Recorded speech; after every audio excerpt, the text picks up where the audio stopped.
किसी और को टीवी में देखने के लिए दूसरों के घरों में जाते हो। हिम्मत है तो कुछ ऐसा करो कि तुम टीवी पर आओ और पूरी दुनिया तुम्हें देखने को बैठे। जी हाँ, ये कोई और नहीं बल्कि रजत शर्मा जी की ज़िंदगी को चेंज करने वाली लाइन है जो उनके पिताजी ने बोली थी। बचपन में रजत शर्मा जी जब टीवी स्क्रीन के आगे बैठा करते थे, वो भी दूसरों के घरों में, तब उन्होंने नहीं सोचा था कि मुझे इस फील्ड से जुड़ना है। दरअसल हुआ कुछ यूँ था कि वो दूसरों के घरों में, अपने पड़ोसियों के घरों में जाते थे टीवी देखने के लिए। एक दिन ऐसा आया जब वो पड़ोसी के घर पे टीवी देखने गए, खिड़की से बाहर झांक रहे थे और पड़ोसियों ने खिड़की बंद कर ली। उसके बाद वो रोते हुए घर पे आए, अपने पिता के सामने रोने लगे।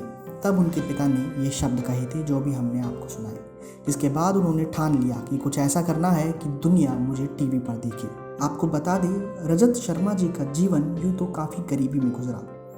दिल्ली के अंदर सब्जी मंडी के पास ही एक कमरे के मकान में वो रहा करते थे अपने 9 लोगों के परिवार के साथ।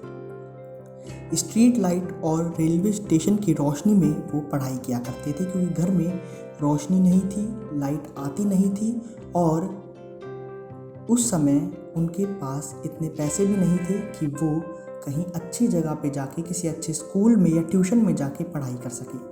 बचपन में पढ़ने लिखने का उनको काफ़ी शौक था। वो पढ़ने लिखने का शौक उन्हें आगे लेकर गया दिल्ली के एक कॉलेज में। उन्होंने अपनी पढ़ाई शुरू की तो फिर वही आर्थिक तंगी के कारण उन्हें कॉलेज छोड़ना पड़ा और वो कॉलेज छोड़ के जैसे ही बाहर निकल रहे थे, उसी दौरान उनके सीनियर मिले, यानी अरुण जेटली जी, जो अच्छे खासे मित्र बन गए थे रजत शर्मा की। जी हाँ, ये अरुण जी कोई और नहीं बल्कि हमारे भारत देश के पूर्व फाइनेंस मिनिस्टर यानी वित्त मंत्री रह चुके हैं और यही थे रजत शर्मा के दोस्त और उनकी ज़िंदगी को बदलने वाले इंसान। अरुण जी ने सबसे पहले कहा कि कॉलेज नहीं छोड़ो, यहाँ पढ़ना है तो पहले ट्यूशन पढ़ाओ, कुछ पैसे कमाओ, और खुद अरुण जी ने फाइनेंशियली हेल्प की रजत शर्मा जी की। जिसके बाद उनकी ज़िंदगी में एक और मोड़ आया जब जेपी आंदोलन के दौरान वो लोग एक साथ खड़े हुए कॉलेज के कुछ छात्रों के साथ। छात्र राजनीति के अंदर जब रजत शर्मा जी ने हाथ आजमाया तब उन्हें तिहाड़ जेल भी जाना पड़ा इमरजेंसी के दौरान। लेकिन वहीं से उन्होंने सोच लिया कि देश की राजनीति ऐसी है तो यहाँ पर हम बहुत कुछ कर सकते हैं और इस राजनीति में बदलाव केवल और केवल अच्छी सोच ही ला सकती है। लेकिन रजत शर्मा राजनीति में खुद कभी नहीं उतरना चाहते थे। उनके दिल में सपना तो केवल एक ही था, टीवी पर आना। फिर उनकी नई लड़ाई शुरू हुई। वो नई लड़ाई थी उनके सपनों से खुद उनकी। आपको बता दें, केवल 400 रुपये की सैलरी में उन्होंने काम किया था उस दौर में एक रिसर्चर का। एक पत्रिका यानी एक न्यूज़पेपर के लिए वो एक रिसर्चर का काम करते थे। लेकिन उनका सपना तो कुछ और था। वो वहाँ रुके नहीं, उन्होंने आगे और मेहनत की, अपने आप को और पॉलिश किया। उसके बाद वो समय आया जब उनकी ज़िंदगी बिल्कुल बदलने के लिए तैयार थी, यानी 1992 में जी न्यूज़ के सुभाष जी सबसे पहले रजत शर्मा से एक फ़्लाइट के दौरान मिले। उस फ्लाइट में जब दोनों की मुलाकात हुई तो बातों बातों में रजत जी के दिमाग में ये आपकी अदालत का आइडिया आया, जिसकी शुरुआत उन्होंने की 14 मार्च 1993, जिसका पहला एपिसोड टीवी पर 14 मार्च को जब रिलीज़ हुआ तो पहले गेस्ट थे लालू प्रसाद जी। और लालू जी उस समय सबसे ज़्यादा चर्चाओं में रहने वाले नेता थे।